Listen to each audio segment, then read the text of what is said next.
นั่งภาวนา2 ชั่วโมงกำเมืองเหนือกำลือกำยองกำ12 ปันนาพุทธังติพุทธาเจ้านั้นผู้เจมีเราไว้สาขาแลสาธุธรรมังอีพาธรรมอนัตตาเจ้านั้นผู้เจมีเราไว้สาขาแลสาธุสังฆังอีพระอริยสังฆาเจ้านั้นผู้เจมีเราไว้สาขาแลสาธุ10 ต่อไปนี้รวมตีบรวมตานขันธ์ธาตุดังหาผ้าการคาอิมังอาตาภาวังพุทธัสสะปาฏิจจสามิขันธ์ธาตุดังหาอัญจิวาสามุตติวันยัตนีข้าขอน้อมถ่ายตานคือเก่พระพุทธเจ้าข้าเลอิมังอาตาภาวังธรรมัสสะ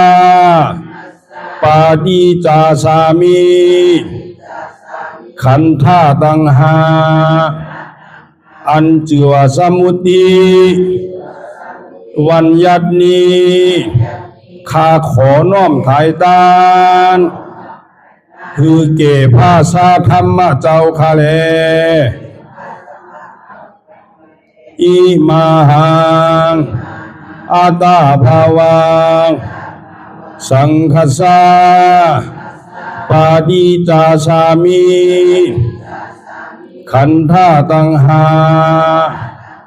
อัญจิวาสมุตติวันยัตนีข้าขอน้อมถ่ายตาน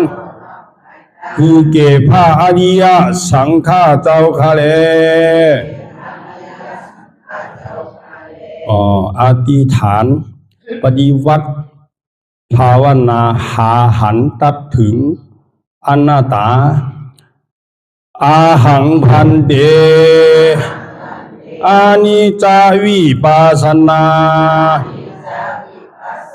ทุกขาวิปัสสนาอนัตตาวิปัสสนา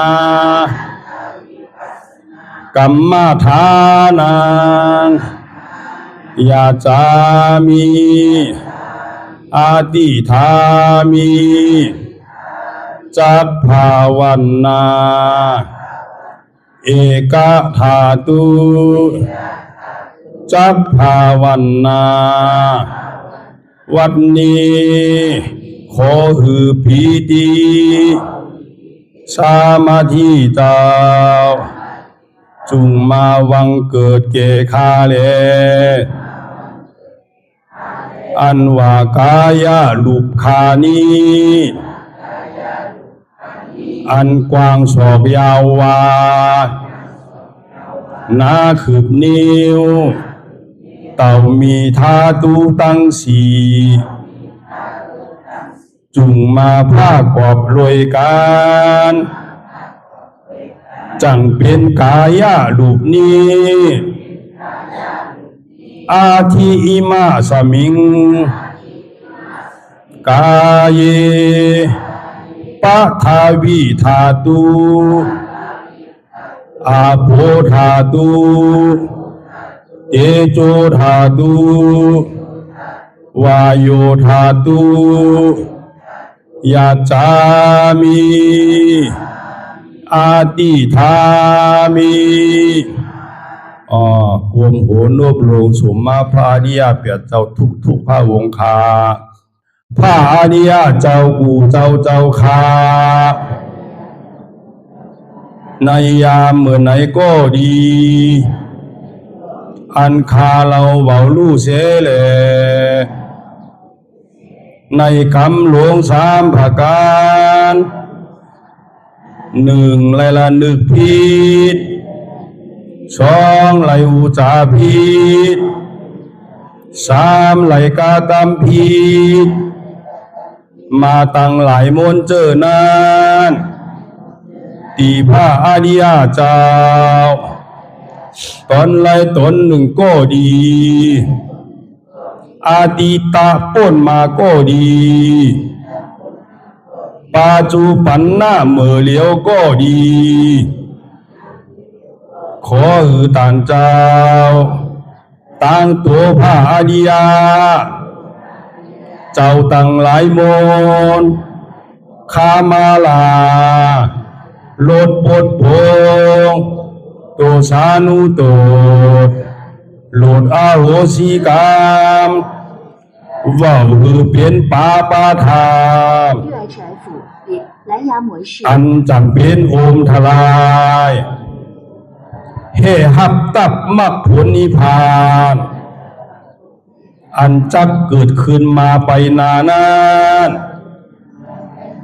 อย่ากาดอย่ากาเสกรรมรวยเตอมันเรากำลังว่าสีกำลังกายกำลังแสงของรูปเด่นที่แต่วัสดุเป็นแต่การทำที่ที่มาดีต้นตัวสาวตั้งหลังพอดีเหมือนเดี๋ยวนี้ก็ดีกว่าโคสังเป็นนั้นได้ธรรมะปณิปานสาวไหวแสทานานเสภาวัตราปัญญาได้เป็นได้ธรรมะปณิปานตอนนี้ไปวันตามเมื่อนานคือสมณานทุกข้าวทุกข้าเป็นหน้าตาหน้าตาตาแปดตาที่ชีวิตที่กิจสักกิจสันในพวกสิ่งที่หายไปในภาวะสัญญาแผงมันกูเจ้ากูตนกูปากูก็บุคคลเสกรรมโดยเถิดสาธุสาธุสาธุปีพุทธศาสนา2568ปีกาบสีจุฬาศักราชาวาไหลโอ1,386โตเดินสีขึ้น12คำปีขีดวันที่เก่าเดินเพภาวดีปี2เหงเศร้าหาในปางสร้างตื้อกรรมอนัตตาวิปัสสนาภาวนาปอกรรมทวน13อิวัดอนัตตาวิปัสสนากรรมฐานน้องเขียวเปิงหวานร่มลอยสะทงเวงตาขี้เล็กในคำขึ้นวันเมื่อในนี่ก็เป็นคำขึ้นวันทนเก่าอันที่อันเฮาได้มาอย่างตั้งเข้าสู่นิพพาน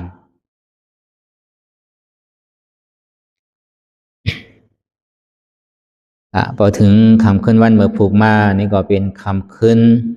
กำเนิดสุดเป็นคำขึ้นวันสุดท้ายในคำขึ้นวันทนเก่าในนี่ก็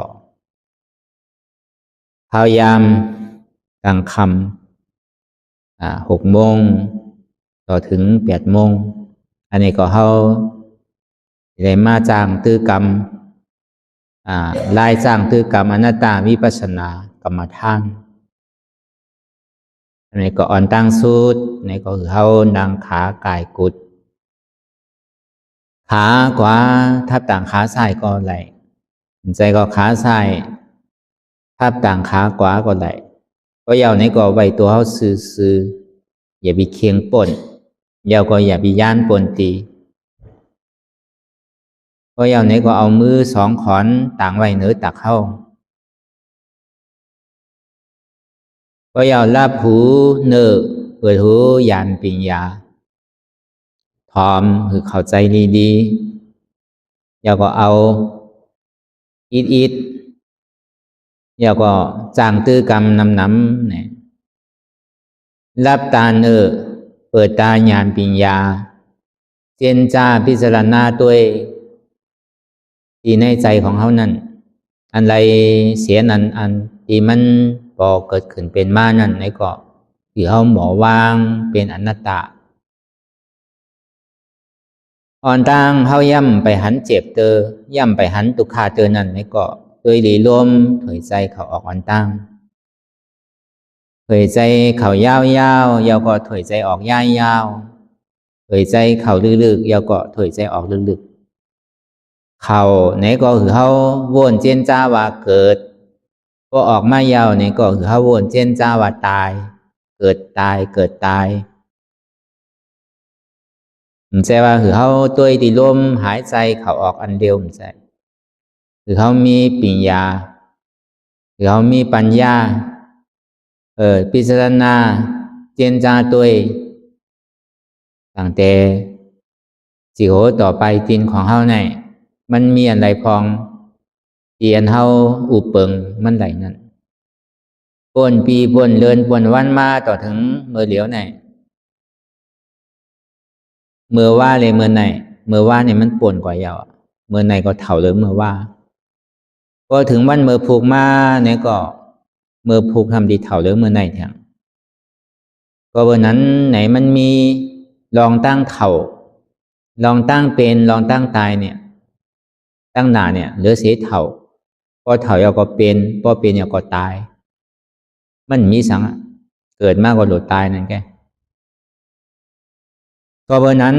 ในพระพุทธเจ้าของเฮาเจอที่ไหลเทศนาไว้ว่าจาติทุกขาจาราทุกขาพยาธิทุกขา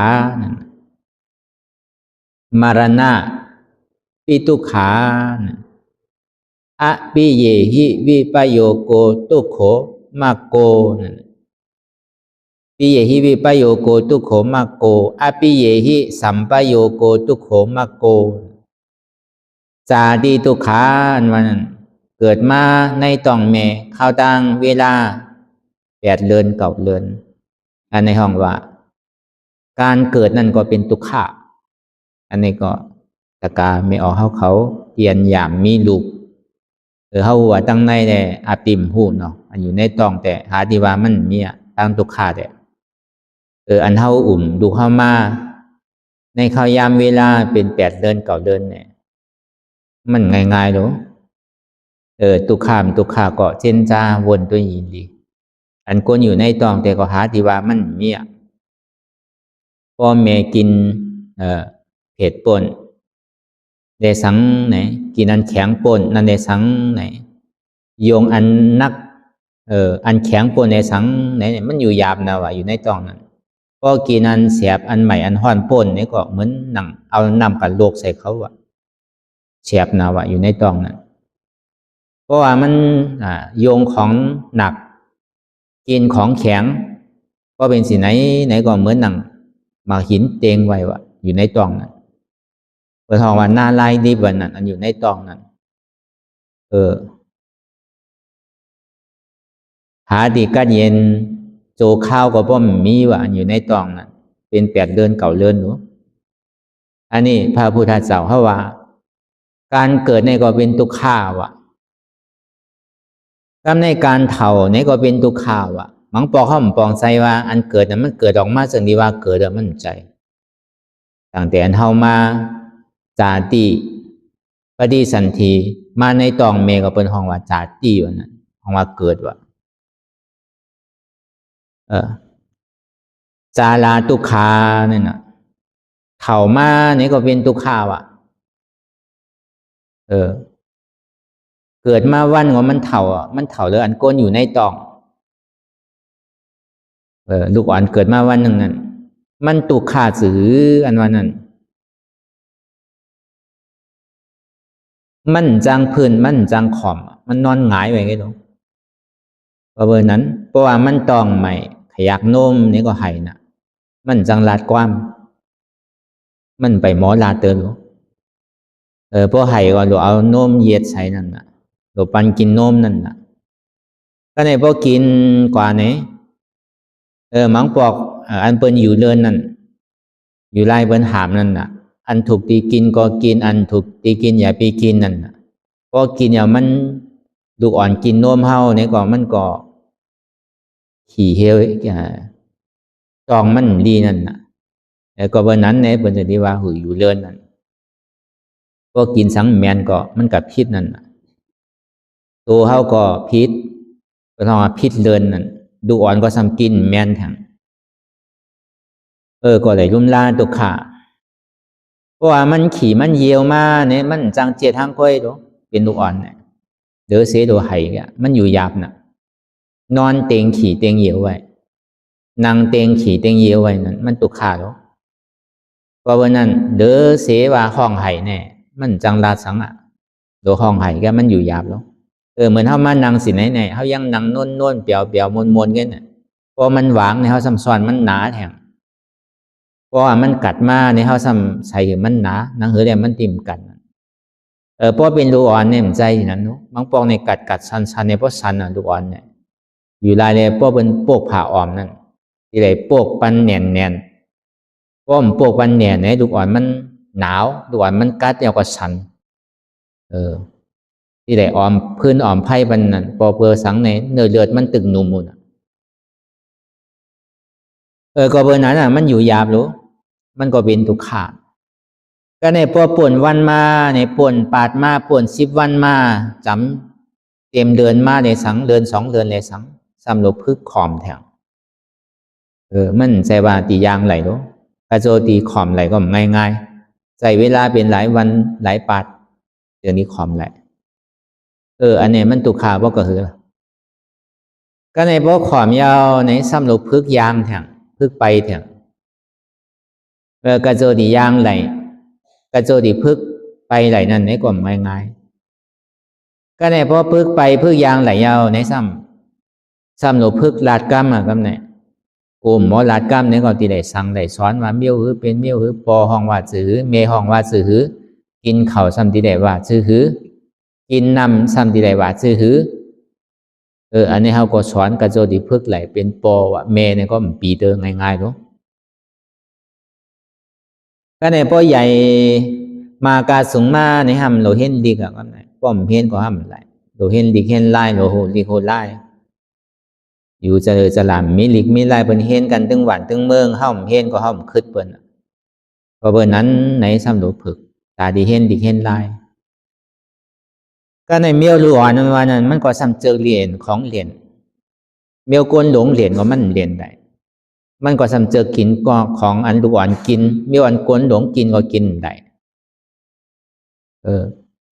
ก็ในพอถึงดีใหญ่เป็นบ่าวเป็นสาวมาเนี่ยก็ตุกข้าเหมือนเป็นบ่าวเป็นสาวลาดโกหูน่ะเพราะเป็นบ่าวเป็นสาวมาไข่มีก่อมีกูไข่มีจูมีเจิ้งรู้ก็ในหมังปอกเตียนลูกเข้าเจอปอเมห่ำเจอก็มีปอเมเจอ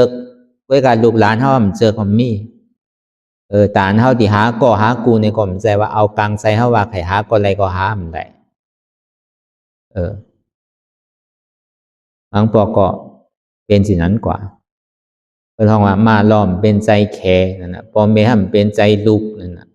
มาล้อมเป็นใจแขเนี่ยลูกต่อมเป็นใจปอเมนั่นน่ะลูกเจอก่อหนึ่งปอเมเฮาทำเจอก่อหนึ่งอันนั้นน่ะมันก็เป็นตุกขาแล้วตามันติไหลมาเป็นก่อเป็นกูก่อกำในถึงดีไหลมาเป็นก่อเป็นกูยาวเนี่ยพ่อเฮาไก่เห็ดเคยเป็น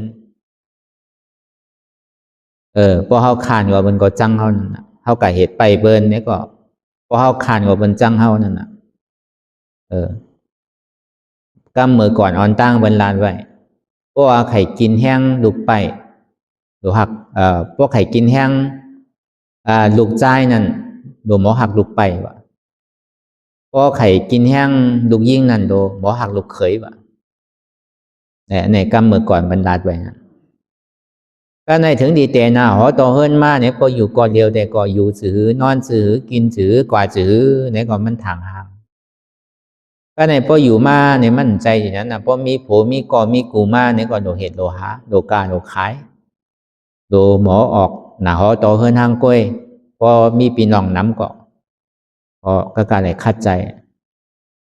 ก็ในพอมีสองผัวเมียในพออยู่กว่าอยู่มาเนี่ยครับทำไก่พิษกันนะก็ใน ใกล้ผิดใกล้เถงกันใกล้ใจลำหั่งกันใกล้แอวใกล้เลเหตุกว่าเหตุมากขีดใจลำต่อกันกรรมในเหตุกว่าเหตุมาเนี่ยก็พวกก่อสองก่อเนี่ยมันลัดกรรมกันในเขตพิษกันดิ๊กเพราะสินั้นโดมีลูกจากนี้มีลูกนั่นมันเหมือนเจกมัดไว้นั่นติเกสุดมันก็ผิดกันมาซื้อในก็กำเนินสุดมาในก็พอตัวหนาลูกก็ที่ได้อดเอาเยื่อนเอาต่อถึงพอเฒ่าพอแก่นั่นตรงว่าพอมีลูกน้ำมาในก็ซ้ำโลหิตโลหะรู้กำไหนใครไหลก็การไหลล้อผ้านั่นก็ก้มไหลก็มยาวโลหิตโลหะเงินโดนไหลวันกระหือโลขายอันใดไหลกระหือในโลขัดใจกำไหนเดี๋ยวนี้เกิดล้อผ้าต่อซาเนี่ยพอมันไหลมาเหมือนใจเฮานี่ฮะเป็นใจลำใจกรรมคัดใจเนื้อเนี่ยพอติไหลมาก็ในเป็นโมหะเนี่ยรับสิ่งพิษอันการดีตัวเจ้าเก่าเหตุอยู่นั่นมันผิดท่ามันถูกท่ามันหมาหน้าหัวเหตุกว่ากาวากาเป็นก็ไหลเงินมากกว่ายาวก็ในพอไก่เหตุไก่หมอหาไม่เอาเนี่ยหมาหน้าก็ใหญ่มากก็เนี่ยเขาเป็นก้นหมอเหตุหมอหาหรือเขาเป็นก้นหมอกาหมอไปหรือหมาหน้าใหญ่มากก็เนี่ยปองมาพวกเขามีโหมีเม่มีลูกมีร่างมาเนี่ยก็กิเลสหาก็นำมาจ้อมมันพอดีวัดเด็ก็ในถึงมือเถ่ามือแก่มาอายุอาสาเขานำมาเนี่ย50 60 70มาเนี่ยก็มีหูก็โหนกมีตาก็โม่มีเขียวก็หวังมีเนื้อมีหนังก็เหี่ยวลูกหยาบนังหยาบไปหยาบลูกก็ข้างนังก็ข้างมาอันนั้นท่องว่าจาราตุกขาเนี่ยเถ่ามาเนี่ยก็เป็นตุกขาเพียรที่ปีตุกขาเนี่ยเป็นย่อกาตั้งเจ็บตั้งใหม่ตั้งไข่ตั้งหนาวยุ่มดีกินบ้านย่อกาใจ32ย่อกาศพ32ย่อกาตัวเฮา32มีอยู่ย่อกาอยู่96ในย่อกาใจย่อกาศพย่อกาตัวเฮาพอมาสอนอดีตอธิกาปนมาในสังปัจจุบันเมื่อเหลียวเลสังอนาคาเลสังเนี่ยพอมาปองสัมมีย่อกาปากไป8อันนี้ย่อกาเขาก่อนนำมาตั้งเป็นตั้งไข่เขาก่อนนำมาย่อกาตั้งใจย่อกาตั้งของกินย่อกาตั้งตัวเขานั่นมันก่อนนำขึ้นมาเมื่อกูบอกเนี่ยเปิ้นเอาอาหารตั้งกินเนี่ยเป็นยาอยู่ไรเมื่อกูปองเนี่ยเปิ้นเฮ็ดน้ำพริกผักเมียวนี่ผักมันแม่นกับเดือดร่วมเฮานั่นน่ะผาดเปร่มขมเปแผดนั่นน่ะเปิ้นเอาผักเหยื่อนั่งเขียวเตรียมมันออกเป็นสภาวะมากินเนี่ยก็ก้นเถ่าเมื่อกูปองเนี่ยอาสังยาวก็เปิดย่อกาตั้งเป็นก็พวกไห้มีก็เปิ้นเอาอาหารล่านั่นเป็นยาก้วยกากาบมือเหลียวเนี่ย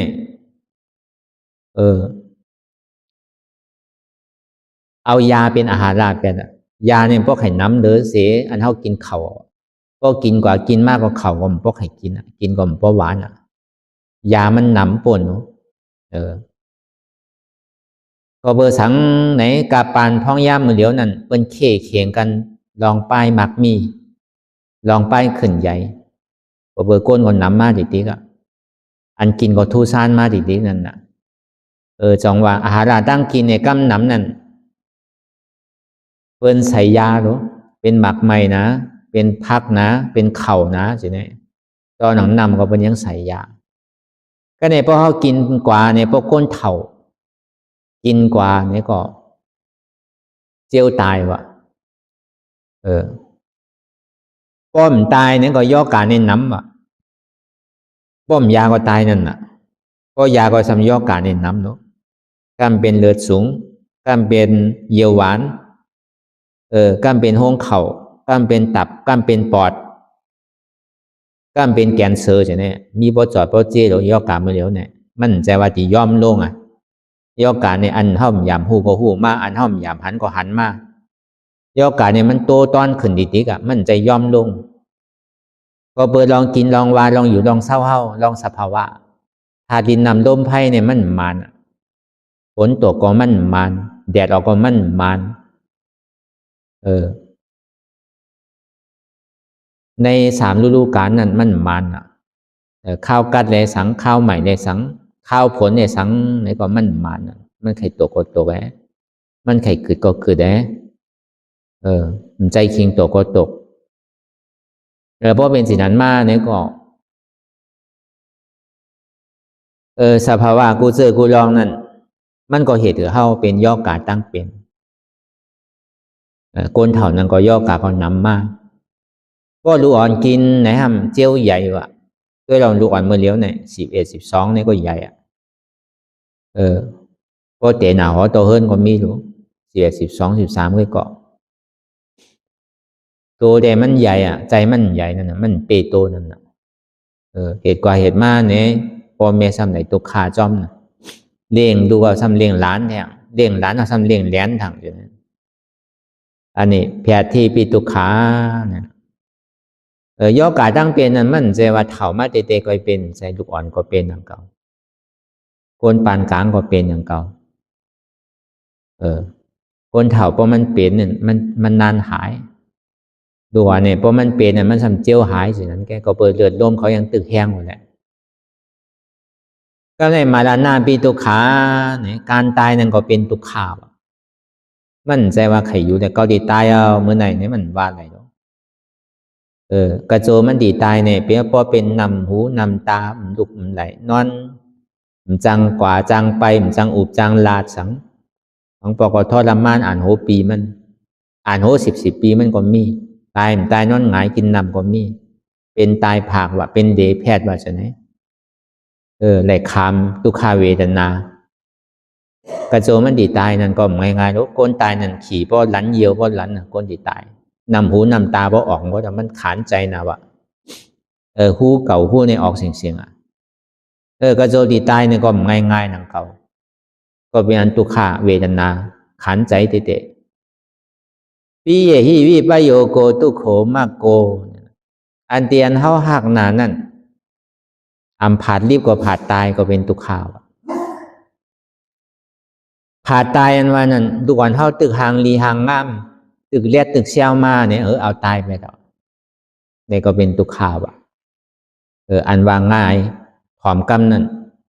สำเจียวตายเนี่ยก็เห็นเขาเป็นตุขะอย่างเก่าก็ในอันผาดดิบมันรู้เนี่ยกวนอันวางง่ายผอมกำเลียดเชี่ยวเนี่ยไก่เห็นดีเห็นไล่หวานเปิ้นเมืองเปิ้นอยู่ก่อตีก่อตั้งเมื่ออันเขายังตึกหามตึกเฮนอยู่นั้นเท่ากับสำนุกขัดใจหาเงินหาคำมีสวนขายสวนมีหน้าขายหน้ามีเฮินขายเฮินมีคำขายคำมีสังก่อโดสงดุเขาที่เห็นหรือป้อหมอปิญญาตั้งผู้กระโจดูเขาดีอ่องต้านอ่องดิกกระโจตีแหละฮับปล่อยนั่นก็ไหลใจเงินน้ำเตะป้อปอเมมปันแห้งคัดใจนี่ก็มังปอกป้อมจังไหลนอนดีจังหลับลีถึงขิงนอนก็ย่ำไหลนอนถึงขิงกินก็ป้อลืมกินเจ้ามากกว่าป้อดกกระหางเงินอันนี้เขาก็หันมาไต่ตาทั้งเสียงกำไรถึงตีอ่องมายาวถึงตีเปโตเปสังมายาวเนี่ยเขาไข่ยัวจำเฮาเนี่ยไข่กะยูหวานเปิงเมืองเปินซ้ำไหนอยู่ไกลกันนี่ก็เป็นตุกข่าวกองอยู่เมืองมานกองอยู่เมืองไทยกองอยู่เมืองนอกกระโจติมาหากันเนี่ยก็ง่ายเป็นอันหยาบนี่ก็เป็นตุกขาหนึ่งอาปิเยหิสัมปโยโกตุโขมากโกกวนเตียนเฮาหักมักเจอกันไข่หันไข่ต้วยไข่หันไข่ยินซ้ำไหนอยู่จามุติติเนี่ยก็เป็นตุกขาวันน่ะกวนวายหยาบหรือกำนั่นเข้าซ้ำไหนหันอยู่ในโทษในหญ้าอยู่ก็เป็นตุกขาหนังเก่า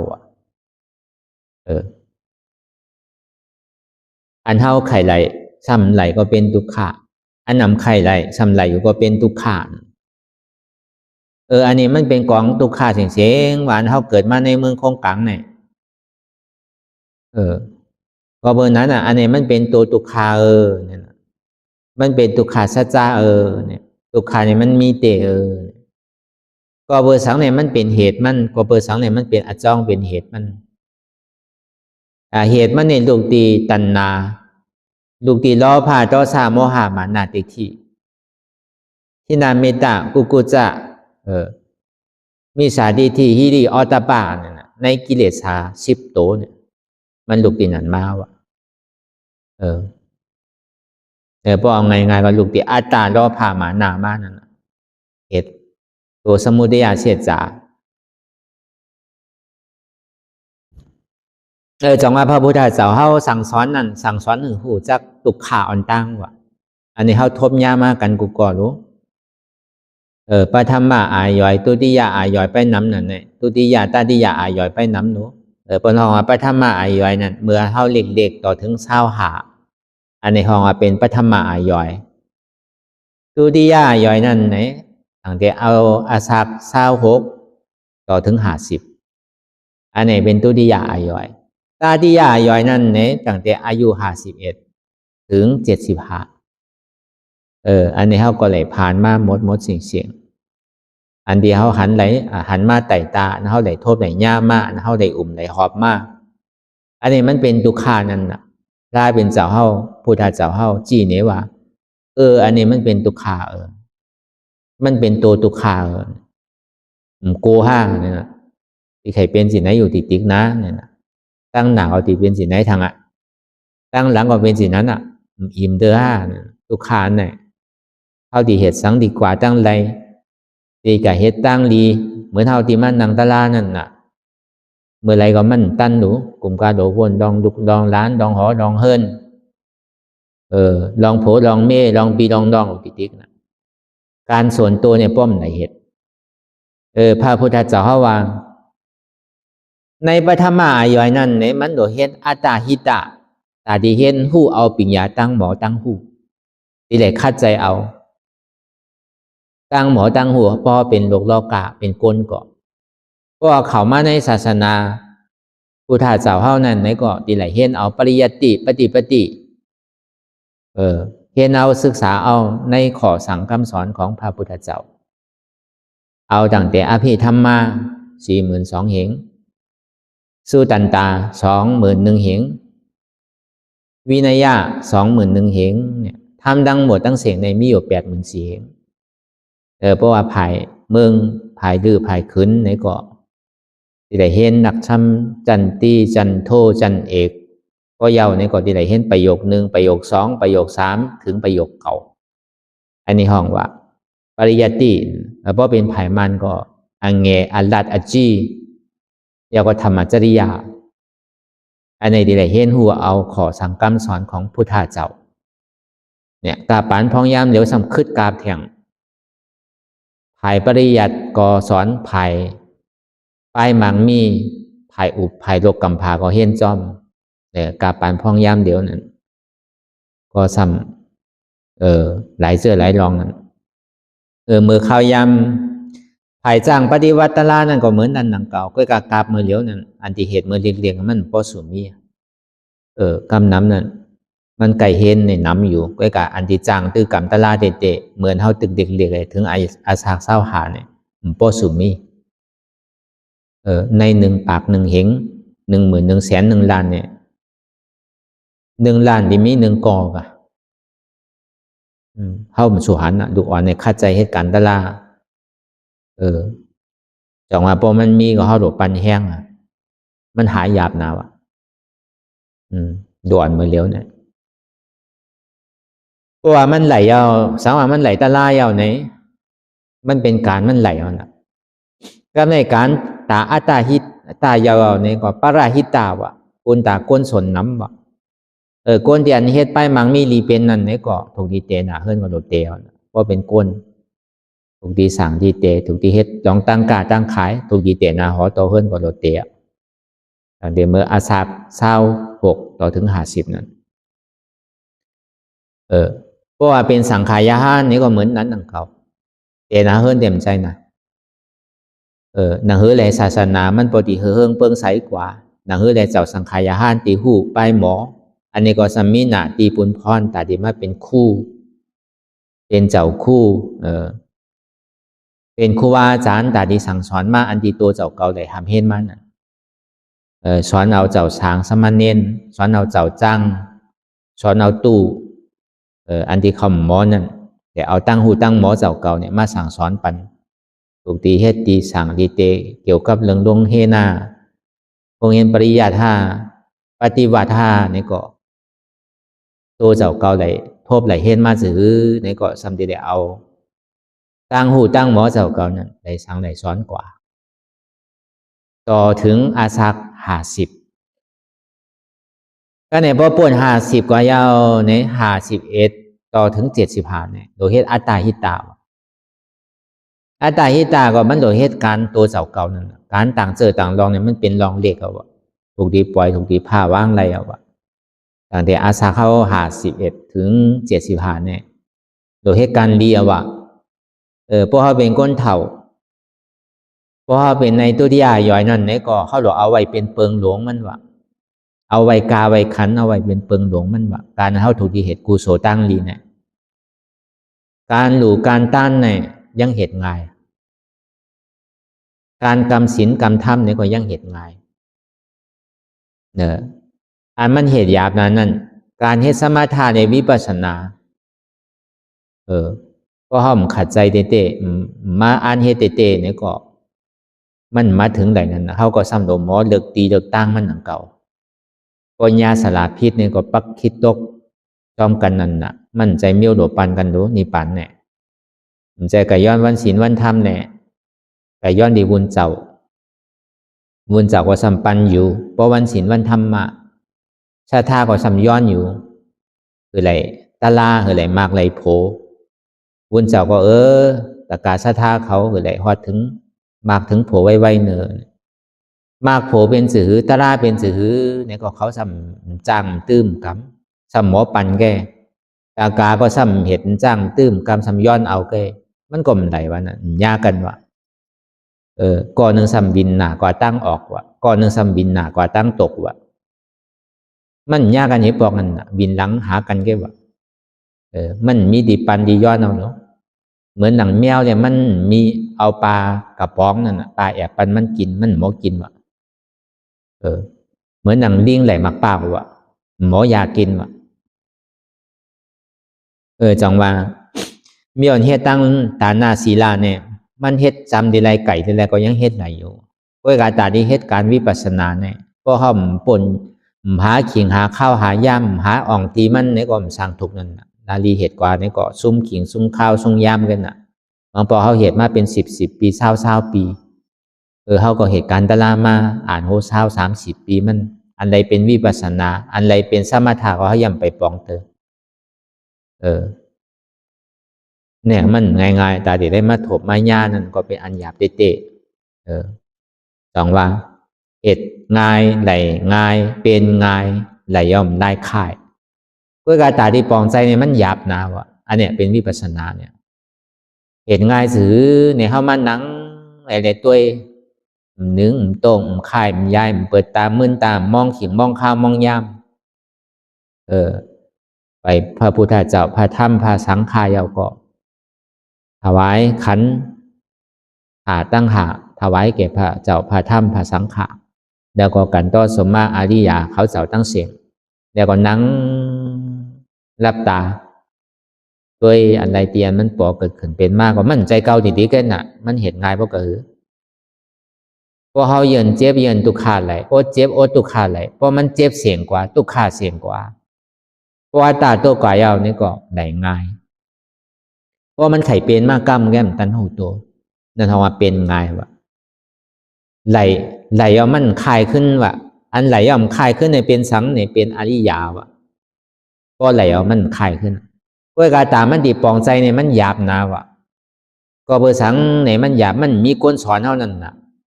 มันมีกวนจีในเส้นตั้งปันเท่านั้นนะมันได้หยาบ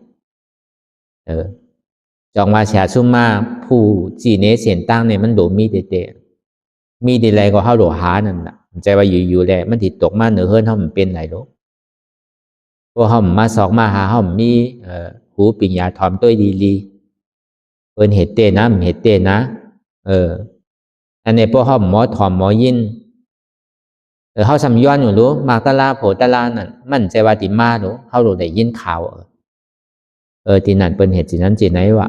บอกขันในวะข้าวยามขันในวะมันรู้เหตุจีนั้นเต้ก่อนมันจะดีหันตุกขาเนี่ยพวกห้ามไขหันตุกขาก็เข้าติ่มหันถ้ำไหนบอกพวกห้ามหันถ้ำไหนบอกนี่ก็พระล้านว่าแต่มันหันได้เอาตาตัวได้หันอยู่ตาในเนี่ยมันหันไหนบอกก็เบอร์นั้นไหนพวกเขาไขหันถ้ำเนี่ยก็เขาดูหันตุกขานั่นพวกก่อนไหนหันถ้ำก่อนไหนหันตุกขาก่อนนั้นหันถ้ำวะก่อนไหนหันถ้ำก่อนนั้นหันพระเจ้าวะหันพระลาวะ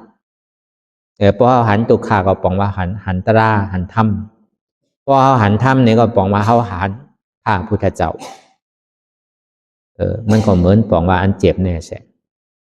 ก็เบอร์นั้นเตียนโดมีชาสุมาจีเนเสียนตั้งนั้นเดอเสพาพุทธเจ้า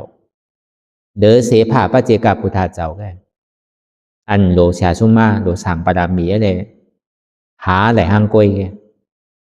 หรือเสนาในเป็นมหาสาวกะอัครสาวกะในกอที่ไหนมีชาสุมาปกติสาวกะในกอที่ไหนมีชาสุมาตอนนั้นเหมือนเจ้าอุปติสากอดิตาเขานั้นเขาก็ยังโดนในมิจฉาสุมาก็เบอร์เป็นปีกซ้ายปีกขวาของพระพุทธเจ้าเขาเมื่อดังเจ้าสารีบุตรลานั้นในก็ฉาสุมาอันตั้งสุดในมันเป็นไผ่เนี่ยเป็นเจ้าอัสสจิในปัญจวัคคีย์หาเจ้านะเพราะว่ามันหันอินเดเลลองอยู่ลองเศร้าลองกวาดลองไปของเจ้ายาหันตาอัสสจินั้นในก็มันยุ่มย้ำอยู่เสนาวะอโลเปรีดูดีไวเปียรีไหวดีสาอันวายาหันตาเนี่ยเป็นอันไหนโยเนี่ยว่ามันถางไว้ในใจมันก็เบอร์สังไหนเจ้าก็ดีตาเนี่ยอุปาทิสานั่นเบอร์เขาที่เกิดสังเวกาตะล่านั่นเนี่ยเขาก็หันเป็นเด่นนาคัดเหมือนเป็นเฮ็ดปล่อยเฮ็ดลามนั่นน่ะเป็นเฮ็ดปล่อยเฮ็ดลามปล่อยปีใหม่นั่นน่ะเหมือนตะกาเจียงตุงเขาเฮ็ดปล่อยนั่นน่ะเนาะเหมือนเฮ็ดปล่อยเขากรรมนั่นน่ะเนาะที่เกิดสังเวกามเกิดกลมหัวนั่นเหมือนสินั้นกาปล่อยผ่อน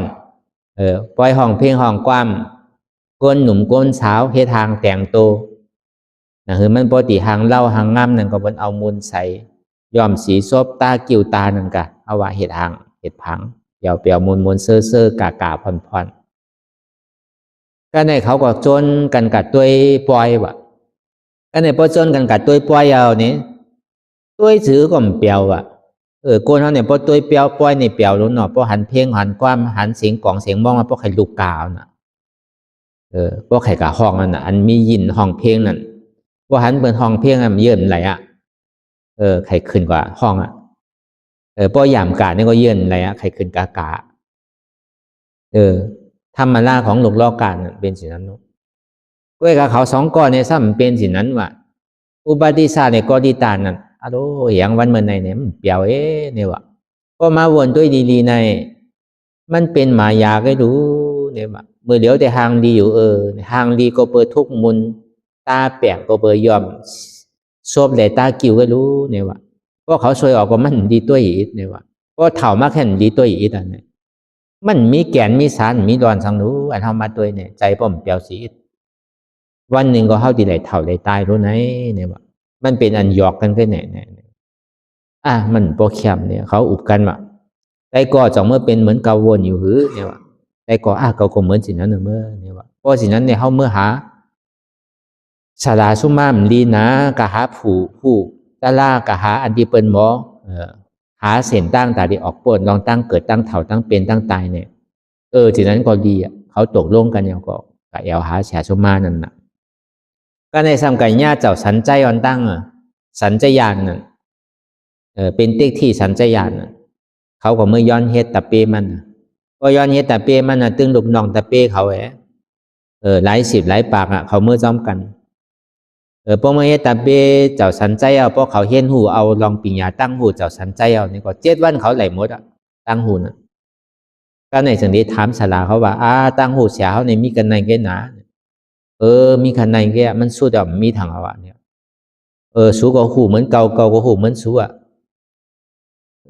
วันหนามากกว่าสุดที่ไหนเตี้ยนเก่าเนี่ยเก่าที่อาปันสูเนี่ยปีงาที่เจ้าเช้าวันเนี่ยมันไปเปียงปอใจเขาเตือมันยังตึกโดนไหลเกิดไหลตายอยู่เขาที่เมื่อหาปีญาที่อันมันมีเหลือเนี่ยทำเขาก็ย้อนขวางเสียเขาเมื่อว่าไหนเพราะว่าเมื่อหายาวเหมือนหนังวามาเมื่อเจ้านั่น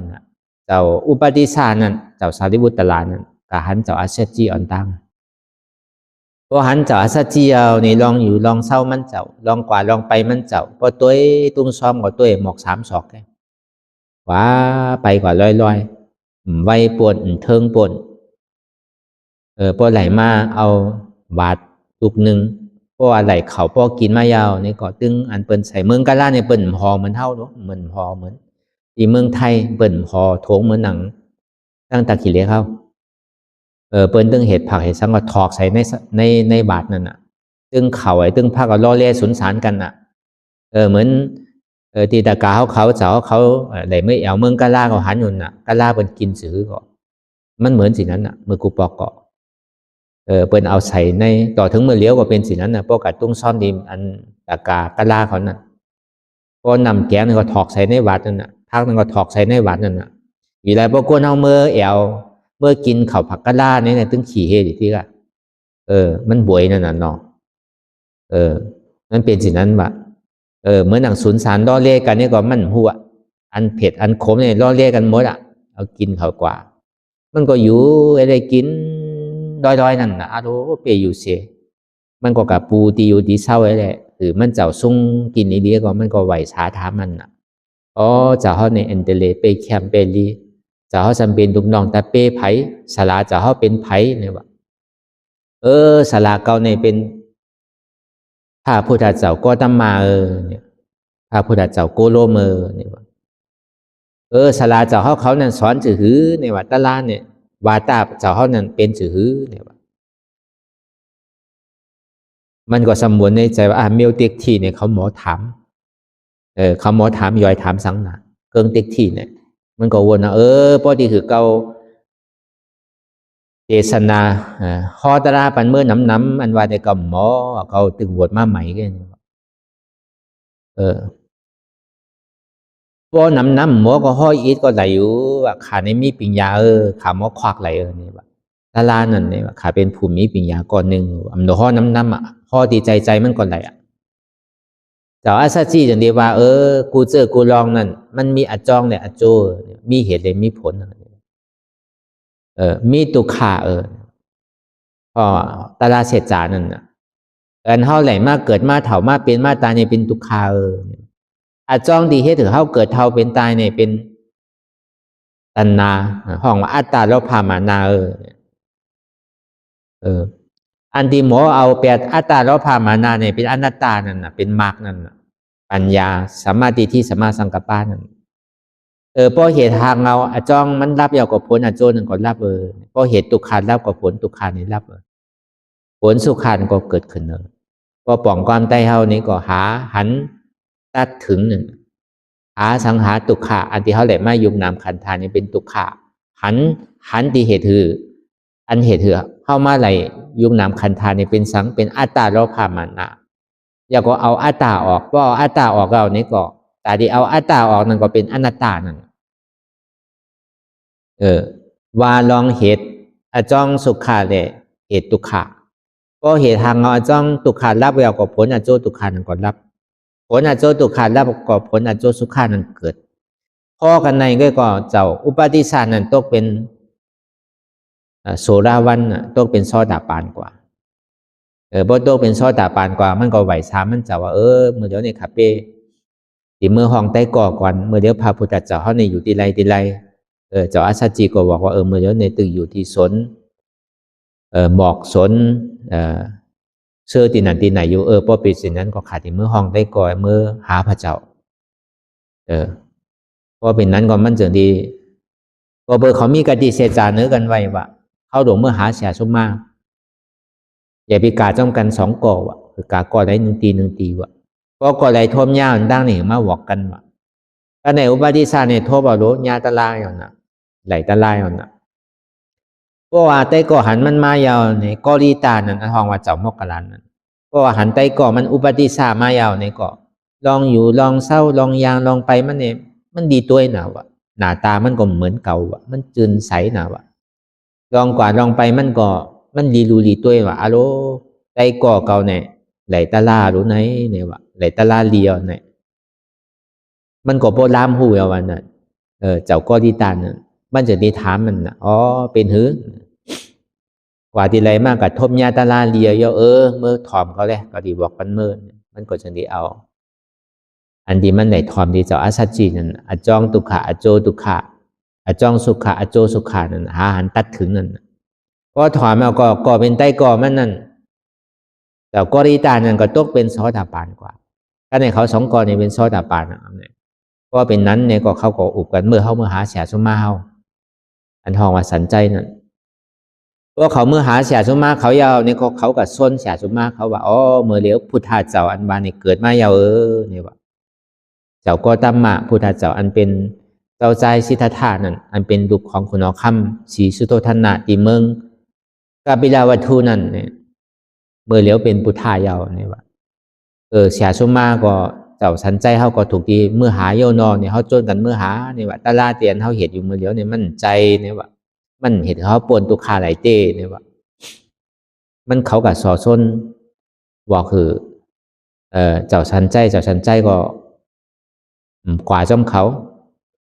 จึงดีถามเขาว่าเมียวหมอนำใหญ่อันว่านั้นมันมีทุ่งสามมันอยู่นะดีก็ใส่หมอนำอ่อนอันว่านั้นมันสัมว่าพระเป็นสาวเนี่ยเป็นหมอนำอ่อนวะเป็นถังอ่อนวะเป็นหมออ่อนวะมันสัมทางว่าตัวมันเนี่ยเป็นหมอใหญ่วะเมียวหมอนำใหญ่เนี่ยตีกระทอกใส่หมอนำเรียกกันว่าเนี่ยมันใจทุ่งจามมันโย่เนี่ยวะมันปองว่ามันใหญ่นั่นอาศักมันก็ใหญ่วาสามันก็ใหญ่เลยซัมติกาจูอันก้นวาสาเรียกเนี่ยมันใจทุ่งจามมันโย่นั่นค่ะอธิเปมันมันใจนางเกาเนี่ยวะป้อมใจนางเกาก็ก็เป็นสิ่งนั้นเกาดีถามสูเนี่ยวะในโลกโลกาหลงหอยในก้นแดดเนี่ยมันน้ำหนาก้นเหงื่อเนี่ยมันน้ำหนาเนี่ยวะก็ลังว่าก้นเหงื่อเนี่ยน้ำขาดอเพราะเป็นสิ่งนั้นไหนก็ก้นเหงื่อก้นอาเนี่ยมันติกะหาเจ้าก็ตำมาแก่ก้นเหงื่อก้นอาเนี่ยมันติมาหาเกาแก่เนี่ยวะก้นแดดก้นเซลเนี่ยมันติหาเจ้าก็ตำมาเนี่ยวะสู้ไข่มือก็มือหรอกมันใจทุ่งจามมันเนี่ยวะพวกขาวมือในตะเปียนมาอยู่จ้อมขาวเขาเนี่ยตีมือจ้อมขาวเขาไข่มือก็มือหรอกเนี่ยก็เนี่ยเขาก็อ่อนกันมือทั้งเสียงเจ้าสันใจเนี่ยพวกหักออกเดือดว่ะมันมือมัวต่อรู้มันมีไผ่อ่อนนะมาหน้าของเจ้าสันใจเนี่ยทมยาพาพุทธเจ้าเต้ก็ย่ำไหลนะตะลาอันเปิ้นเห็นมาในโขยเนี่ยมันใจหนังเก่านั่นก็ในปรับในดิกแต่เจ้าสันใจเนี่ยมันกว่าหาพระพุทธเจ้าเฮามันหมาหนามันใหญ่หมาหนามันสูงนั่นนะไหวสินั่นมาซ้ำขึ้นมาเกิดตีเฉียวลังกาสันใจมันซ้ำขึ้นจองจับมันขึ้นมันก่อนมาจ้างตื้อกรรมตะลายซ้ำเป็นยาหานตาหนังเก่าวันนั้นเพราะเป็นยาหานตาไม่เอาต้องจับมันขึ้นว่ะมันหยามเป็นเจ้าสันใจมากวันนั้นในอัฏฐกถาเขาเขียนไว้นะก็เปิดนั้นถึงนี้โจนได้ก่อได้เสียวเขาเมื่อหาพระพุทธเจ้าเพราะเมื่อหาพระพุทธเจ้าพวกเขายางมาเนี่ยพุทธเจ้าก็ว่ากันเนี่ยตะเปเกาปีกซ้ายปีกขวาเนี่ยมาอุปติสากนิตานเนี่ยเพราะว่ามาบวชในศาสนาพุทธคัมภีร์เป็นเจ้าเฮาไม่ย้อนบวชพอย้อนบวชเนี่ยพระพุทธเจ้าเฮาก็ออกเอหิภิกขุเนี่ยก็โลถาห่มโลกหาสังการดีไรอันโหนี่มันยาวก็เก่งกว่าเหมือนนางเจ้ามาเทวาสามีอยู่50 วาแล้วก็ตามชื่อเขาเป็นสารีบุตรตราเลยเจ้ามกรันสารีบุตรในห้องจ้อมเมห้องว่าสารีบุตรมาตาก็เป็นเจ้ามกรันซ้ำมกรันมาตาเขาเป็นเครือปุ่งหน้าสารีบุตรได้เครือปุ่งหน้ามกรันมกกันดีเดี๋ยวนี้ห้องชื่อห้องจ้อมเมนั่นเจ้ามกรันยาวกว่าเจ้าสารีบุตรตรานั่นก็ในพวกพระพุทธเจ้าเข้ามาเทศนาธรรมยาวนี่ก็อันจะมาจ้อมเขาอันจะเป็นลูกน้องตะเป้เขานั่นตกเป็นซอดาปานกว่าเสียง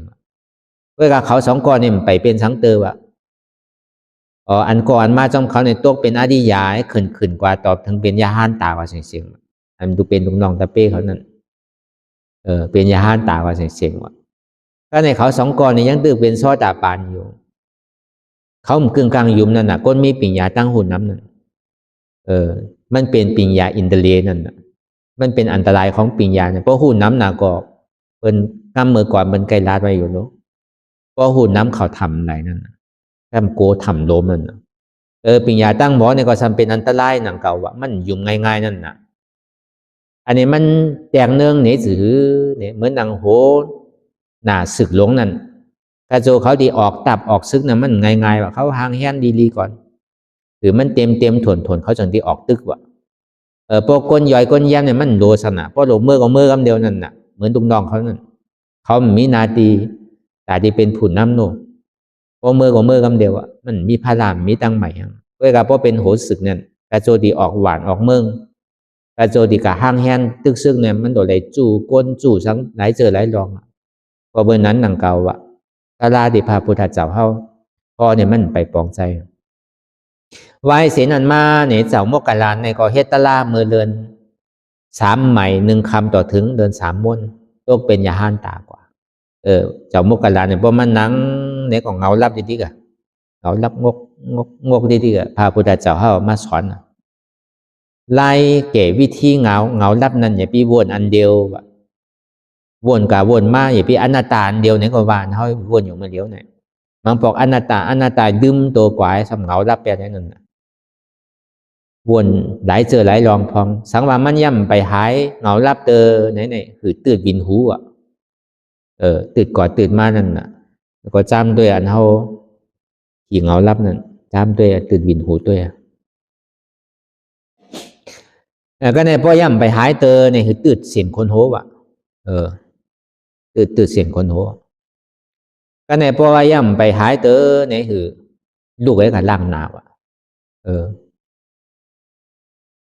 ก็ย่ำไปหายเตอนี่ก็ไปกับไปมากว่ะก็ไปกับไปมายังตึงเงาลับอยู่กับโดนทางเอาว่ะโดยเหตุอะไรว่ะเนี่ยพุทธเจ้าเข้ามาสอนบรรเจ้าโมกขลานก็ในเจ้าโมกขลานก็เลยสติตื่นหูมากคัดใจเหตุการณ์นั่นล่าก็ในข่าวตั้ง15 วันนั้นก็ตกเป็นยาห้านตากว่าก็ในเจ้าสารีบุตรลานั้นเนี่ยมันเจ้ากระจ้างอยู่ที่เขากิจกุฎในเขากิจกุฎนั้นสามีน้องมันก่อนหนึ่งสามารถถามพระพุทธเจ้าเฮาลองเสียสุมากุดีกุต้าในขาเลถามมาหมดเอาว่าตาขอสังกัมสอน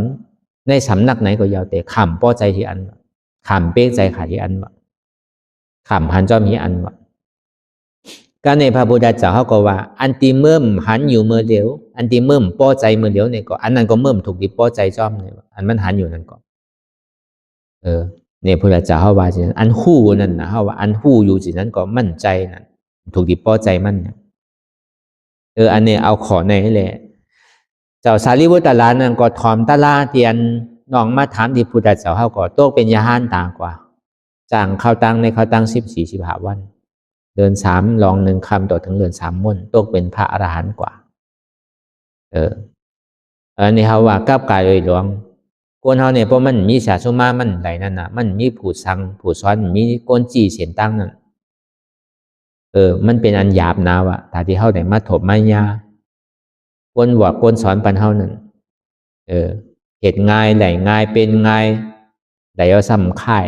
เพื่อการถาที่ปองใจเนี่ยมันหยาบในเป็นวิปัสสนา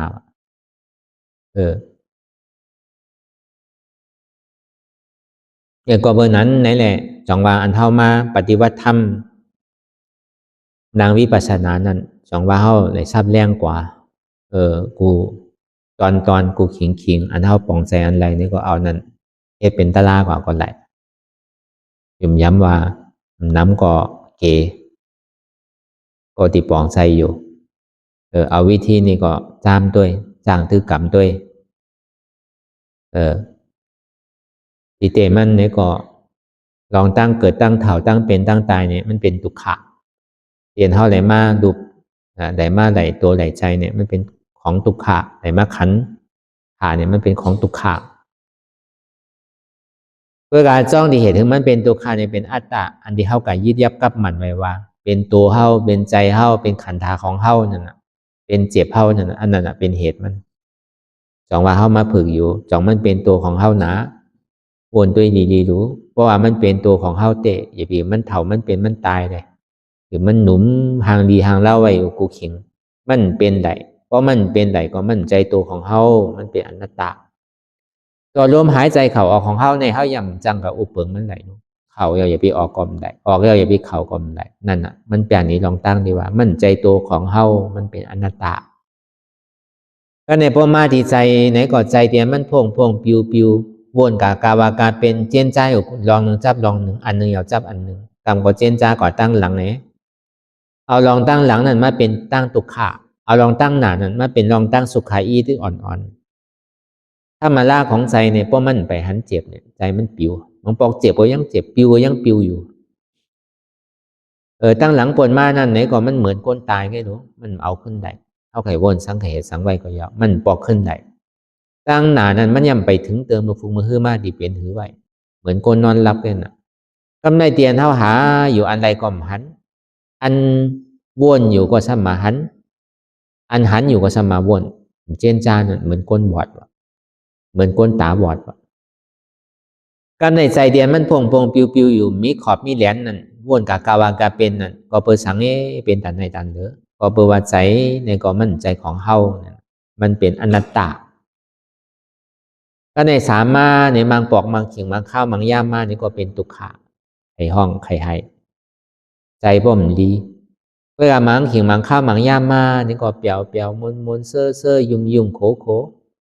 เวลามังเขียงมังข้าวมังย่ามมานี่ก็มังปอกก็ลีรูจ้ารูธรรมดาของดวงล้อกาเท่านั้นมันติดเปียวติดมนติดเซ่อมันโกนะอันตั้งตุกขะเนี่ยเหมือนเขามานังตาลาหนึ่งอะมังปอกว่ามันนังเนี่ยตุกขาก็มีก็การมันเกลเนาะมันนังอันผ่านมันเจ็บเนี่ยก็พอไข่เมียตึงเจ็บกันกูก่อนนั่นนะพอหันเจ็บสังทีหันตุกขาเนาะพอหันตุกขาสังทีหันถ้ำน่ะพอหันถ้ำสังทีหันพระลาเนาะจังว่าเขามาเหตุการณ์ตาลานั่นเขามาหาตาลานั่นเราหาเจ็บหาตุกขานั่นสังทีหันตาลาพอโกตุกขาก็โกตาลานั่นน่ะโกพระลานั่นน่ะพอมโกตุขะก็ปองว่ามโกตาลาก็เพื่อเขามาหานั่นเนาะพอเขาไปมันก็ปองว่าเขาโกมันนั่นน่ะพอมันมาหาเขาอย่าก็สิตีเขาหามันดูมันก็ต้องมาหาเขาก็อย่าไปโกมันนั่นน่ะพอไรหันตุขะก็นั่นหันตาลานั่นน่ะพอไรหับตุขะก็นั่นหับตาลานั่นน่ะก็ไรถึงตีตุขามันสุดเสียงกว่าตีเจ็บแต่มันสุดเสียงกว่ามันก็ไหลตาลานั่นตีอัตตามันตกพุดขาดกว่าจงว่าพอหันตุขาก็หันธรรมาพอหันธรรมานี่ก็หันพระลาอันนี้ก็อยู่ไรเนี่ยเปิงหลงมันเตะเกาะคือเฮาหันเจ็บหันตุกหันเสียบหันใหม่หันห่อนอยู่กับตุขาก็อย่าไปโกมันตุขานั่นกรรมพยามันก็กว่ามันอยู่ไหนหึงกำน้ำในเขาถังว่ามันดีอยู่หึงอยู่กับสุขาก็อย่าไปติดมันเขาติดมันมาน้ำไหนเอาอยู่หออยู่เฮิรนนะเขาเอาใจเขาวางให้ดูเขาเอาจอมใจมันน่ะถ้าในเขามาเหตุจ้างคือกรรมตลาในเขาสำหรับมาขัดใจปลอดใจสีใจอันใดที่มันสั่งในเขาโหลตามมันนั่นเขาโหลขัดมันโหลสารขัดมันนั่นนะมันจะดีป่นได้ตั้งตุกขานมันนั้นพวกไข่ป่นตุกขาก็โลหันตุกขาน้ำจะได้ป่นได้คือโทนกระแสคือไหลอย่าไปจอมกระแสอย่าไปจอมไหลจ้องนำตัวไหลขึ้นอย่าไปไหลลงเพราะเขาไก่ผึกไก่สังติติในก็มันดีสุดดีเสียงมันนังเก่าก็เบอร์นั้นไหนแหละลมแห้งไผ่ลูกลินแขมน้ำแห้งลมแห้งไผ่ลูกเข่าซุกน้ำแห้งเหมือนเท่าหุงเข่าเสียเผาโดไผ่ลูกรู้พอไผ่มันลูกก็เข่ามันซุกน่ะโดมก็โดเป่าไผ่ก็โดลูกเข่าก็โดซุกน้ำก็โดแห้งมันจะดีแหละเขากินเขาซุกพอหามันดีผลมาในทำยกลงมันได้กินอีปอกเขามันซุกอีปอกเหมือนนั้นหนังเขาไม่การตลาดเนี่ยก็พอไก่เผาไก่สัง ในก่อนมันดิสุกเพราะมันสุกอะไรกินอะเขาแต่ว่าลมแห้งไผ่ลูกดินแข็มน้ำแห้งลมแห้งเนี่ยเป็นสังเนี่ยเจ็บแก้นตรงตอดเน็ดซานสันไหวโคมไตอันนี้เป็นธาตุลมไม่กัดอุ่นหนาวในเป็นธาตุไฟนักแข็งอ่อนเบาเป็นธาตุดินจู่ตุมจับใหญ่จึมหยอดเกิดรับในเป็นธาตุน้ำอันเนี้ยมันดีเลยปึงอิงธาตุดินนำลมไฟเนี่ยเผาเย่าเผาแทงเผาเย่าเผาแทงตัวเขาวันเนี่ยมันมีว่ามันเป็นยุคธาตุว่ายุคธาตุวันเนี่ยมันเป็นเจ็บเป็นแสบเป็นแก้นเป็นใหม่นั่นนะเขาเป็นยุคธาตุเจ็บวันเนี่ยมันใจว่าที่มีเป็นคือเป็นศอกเป็นว่าเป็นหลักใจมันสืบเป็นสืบรูติกับพระทองสันตติเนี่ยสืบเป็นสืบรูต่อเนื่องกันมันใจเฮาเนี่ยมันจำเป็นสังมันเป็นนามธาตุหรือเขาวนสิไหน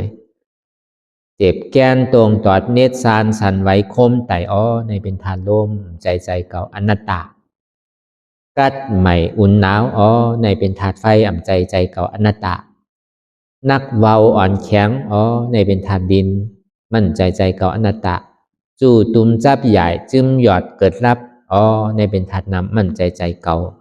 ในห้องวันน้ำธาตุก็ในเวทนาธาตุเก่าเจ็บเก่าเสียบเก่าไม่เก่าแก้นเก่าตรงเก่าตอดเก่าเหลือใจหนาเก่ามันมีเพราะมีเก่าเจ็บนั้นเป็นสังเป็นเวทนาห้องเวทนาธาตุก็เบอร์มันปึงอิงเหลือเสนดูธาตุน้ำธาตุแต่มันจะได้เกิดเวทนาเปิดห้องมันปึงอิงเหลือเสไพ่ไหลร่วมในไอกันมันในจึงที่ออกเพราะไอโพดมันบอกว่ามันไปหูว่านำในโพดเอาดูเพราะนำโพดมาจำโพดมายาวนี่ก็นำมันดีแหงเพราะแหงเอาก็กั้มก็ซุกเอาเขาเปิดห้องเวทนาธาตุวันนั้นก็เนี่ยเฮาหมอวนว่างว่าเป็นอนัตตาในสัมเป็นสังเป็นธรรมธาตุว่ะเป็นธาตุธรรมว่ะธาตุตะลาว่ะอันเฮาหมอวนหมอว่างว่าอ๋อมันใจตัวเก่ารู้อนัตตามันใจเก่ารู้อนัตตาเจ็บในกล่อมใจเก่ารู้อนัตตามันเป็นธาตุดินนำลมไพ่ไกลรู้โหว่าขาว่ามือว่าตัวเนี่ยมันมีใจมาเนี่ยมันมีเนี่ยมันเป็นอนัตตาเหตุสิไหนก่อนดีๆก็อันนี้ก็ทำมีเขาพอหันทำใจนี่ก็คือเขาพอหูทำมีหันตุกขะทำใจหูว่าตุกขะนี่เป็นอนัตตาทำมีหันเจ็บทำใจหูว่าเจ็บนี่เป็นอนัตตาทำมีหันว่าใจหัวเก่าใจขาเก่าใจมือเก่าใจตัวเก่าใจเก่าใจเจ็บเก่ามันเป็นอนัตตาทำมีหันในหันเจ็บแก้นตรงตอดเนตรซานสันไหวคมไตใหม่กัดอ่อนแข็งจู่ตุ่มซาบยายจึมหยอดเป็นดูเกิดรับทำมีหันทำใจหูอันเจ็บแก้นตรงตอดเนตรสานสันไหวคมไตใหม่กัดอ่อนแข็งจู่ตุ่มซาบยายจึมหยอดเป็นดูเกิดรับเนี่ยเป็นอนัตตาอันนี้ก็คือเขาวนยาวข้าวยามหึงอย่าไปว่าไว้ปนตีอย่าไปว่าเทิงปนตีเตียนเฮาหันเตียนเฮาวนเตียนเฮาวนเฮาหันนั่นถึงป้อเพียงเพียงกันวนต่อถึงเจ็บนั่นป้อสุดวนต่อถึงตุกขานั่นป้อสุดถ้าต่อถึงอาตานั่นป้อตกพูดขาดกว่าอันใดที่มันเกิดขึ้นมานั่นคือเขาหมอว่างเป็นอนัตตาไหล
หลองตังอันเป็น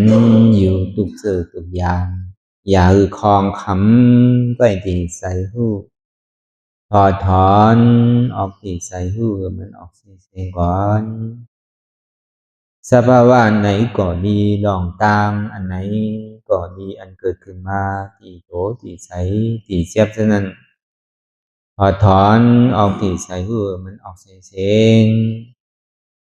สภาวะอยู่ถัดสี่ภาการเสื้อนั้นแจบแกนโต้งตอดนิดสานสันไหวคอมไปไม่กระอ่อนแข็งสู้ตุ๋มซับยายซึมหยอดเกิดลับสภาวะอยู่ถัดสี่ภาการเสื้อนั้นตีหนามถัดไปหูจักตีอัตตาไปยึดไว้ว่ามีโตมีใจมีเจ็บฉะนั้นเฮาหมอวางเป็นอนัตตาไหลลองใส่อันโค้งผิวอยู่อันเฮาวนดึกวนเหลืออยู่เป็นเรื่องเป็นราวอยู่สนั่นสั่งเฮาถอดถอนออกที่ใส่หูมันออกเสียงก่อนยอมกึดยอมออกยอมลงอันเฮ็ดให้เฮายินดียินให้ส่วนนั้นอารมณ์เสื่อถึงใจถึงขอไว้มันยึดไว้มันเป็นทุกขานั้น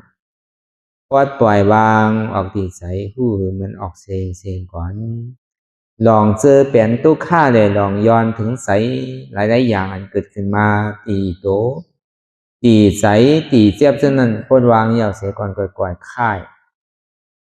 ย่ายลายหนึ่งขึ้นพอยาวนี้ก็ก่อยเปิดตามึนตาลอยนี่เป็นการปฏิบัติธรรมค้นหายอดธรรมมันเกิดขึ้นดีโตดีใสดีเจ็บบอกอันค้นหาเหตุหักเงาจองทุกขาตรงนั้นต่อจากนี้ไปนี่ก็เฮาก็ที่ได้ส่งเมตตาถึงสรรพสัตว์ต่างหลายก่อนสาธุสาธุสาธุ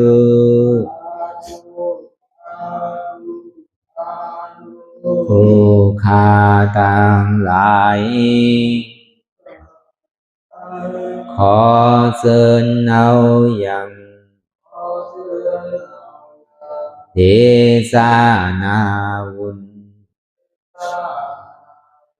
ที่ผู้ฆ่าต่างหลายไหลกาตำมาแล้วในวันนี้คือว่าไหลอือตานรักษาศีลหลับตาภาวนาเจริญวิปัสสนาญาณพังธรรมเทศนานี้และขอสุ่มหือมากรรมสุยังตอนโต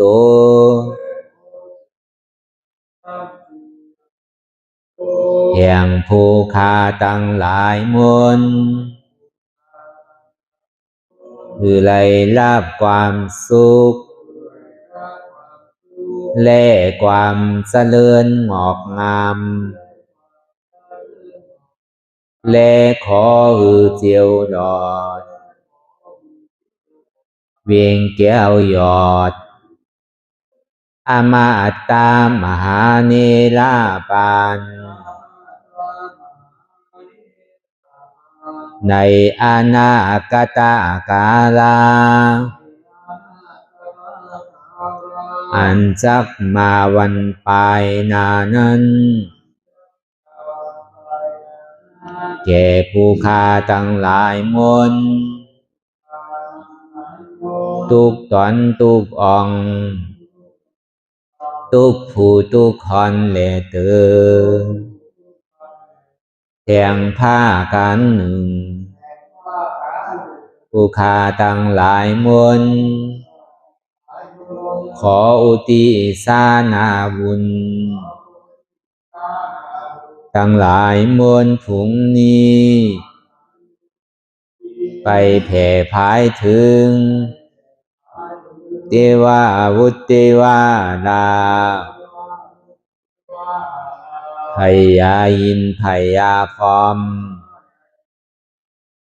พญายมมาราชพูดหนักน้ำไอโซนนางธรณีและสรรพสัตว์ทั้งหลายและหมู่ชยาข้าคุณทั้งหลายมวลอันไหลอานิสากรรมไปสู่ปลาโลกปลายนานั้นขอส่งโจรกันมาสาธุอนุโมทนาจอมจุนยินดีแล้วคือไรโจรกันป้อนจากทุกข์ถึงสุขทุกโตสัตว์เลเตอสาธุสาธุสาธุอิตังมิปุญญังอาสวะคายังนิพพานังวะหังโหนตุมาปุญญาภากังสเปสัตตานังสมาลาพันตุอิตังมิปุญญังอันเราขา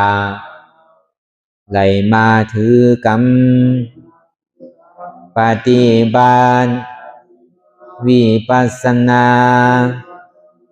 ภาวนาอาหันยอดธรรมอานัตตานิอาสวะคายังเป็นนันผาทรัพย์ตัดเปียดอาสวะสี่ภาการเสียแล้วเนี่ยนิพพานังติพานิพพานันผลตุคือไรถึงเสกรรมขามาปุญญังภากัง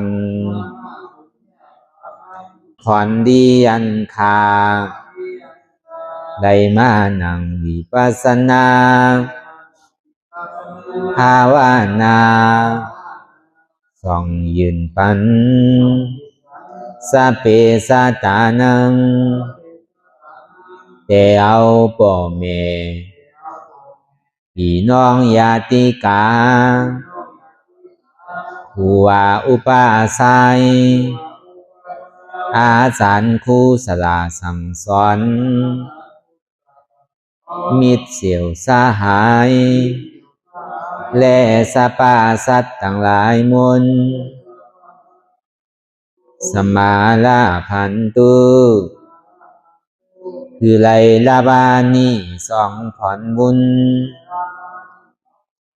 กับลอยผู้คาทั้งหลายมวลเสกรรมลอยเติมสาธุสาธุสาธุอิมังดานากัมมังนิปานาปัสสายโยนตุโนนิสังอิมังศีลากัมมังนิปานาปัสสายโยนตุโนนิสังอิมังภาวันนากัมมังนิปานาปัสสายโยนตุโนนิสังยังกินจีกุสาดังกัมมังกาตาปังกัมมังสาเปหิกาเตหิ คาตังปุญญังโนอานุโมดันตุสุนันตุพุนตุเยเจวะอัสสามิงทาเนอาทิกัตตาติขายุกาสัตตาหุนตุสัพพะสัตตานังสุขิยาตานังปานิหารันตุมาตาปิตาสุขิตาหุนตุทุกขาปามุสันตุสัพเพยาติกาสุขิตาหุนตุทุกขาปาสันตุสัพเพอายาติกาสุขิตาหุนตุทุกขาปามุสันตุสัพเพปิสาสัพเพยัคฆาสัพเพเปตาสุขิตาหุนตุทุกขาปามุสันตุสัพเพนัคขตาสุขิตาหุนตุทุกขาปามุสันตุสัพเพเทวาสุขิตาหุนตุทุกขาปามุสันตุสัพเพอาจาริยุอุปัชฌายาสุขิตาหุนตุทุกขาปามุสันตุสัพพะสัมปาทินังสามิสันตุวันตามิพุทธังสัพพังเมโตสังฆามาทาเมพันเตวันตามิธัมมังสัพพะเมโตสังฆามาทาเมพันเตวันตามิสังฆังสัพพังเมโตสังฆามาทาเมพันเตวันตามิอุปัสสะอาจาริเยสัพพังเมโตสังฆามาทาเมพันเตวันตามิกัมมาฐานังสัพพังเมโตสังฆามาทาเมพันเตวันตามิอาลาเมพัทธาสีมายังสัพพังเมโตสังฆามาทาเมพันเตวันตามิเจติยังสัพพังสัพพะทาเนสุปฏิทิตาสาริลาธาตุมหาโพธิงพุทธาลูปังสักกาลังสัตตานากาโลเกเทวาโลเกพัมมาโลเกสุมพุติเปลังกาติเปสาริลาธาตุโยเอสาธาตุโยอาลาหันตาธาตุโยเสติยังกันธากุติสตุราเสติสาเสธัมมาคันเทสะเปสังปาตาเสติยังอังวันตามิสัพพะโสสาธุสาธุ